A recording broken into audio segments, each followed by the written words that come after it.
Hi, I'm Dave Epstein. This is Growing Wisdom. I'm standing next to one of my favorite pines in the garden. It's still small. It's a variegated Himalayan pine, but unfortunately this poor little guy got what's called a pine tip moth this year. And I've had to cut off the top here. You can see where I made the cut. Also notice this branch has died and this little branch has died here. Still looks healthy.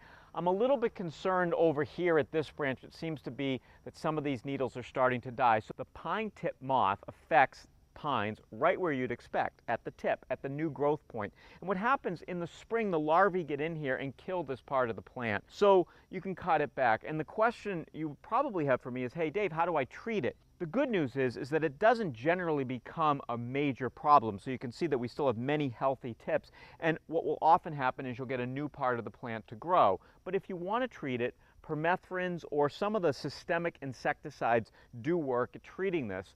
And you know, we here at Growing Wisdom try to be as organic as possible, but sometimes we have to treat things with synthetics or we might lose the plants. Research has found that the following chemicals do work: permethrins, bifenthrin, or imidacloprid.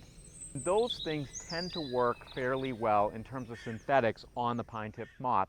But again, I encourage you not to use those unless you have a major issue. Notice I've just cut this back. We're going to let this other part of the plant grow. Eventually we may cut more of this off depending on what comes out of this early next spring. So, pine tip moth. It is a problem, but not a major one. And it just lets you know what may be going on with your pine tree if you see things dying right at the tip. Come back every week for all of our tips, hints, and helps at Growing Wisdom.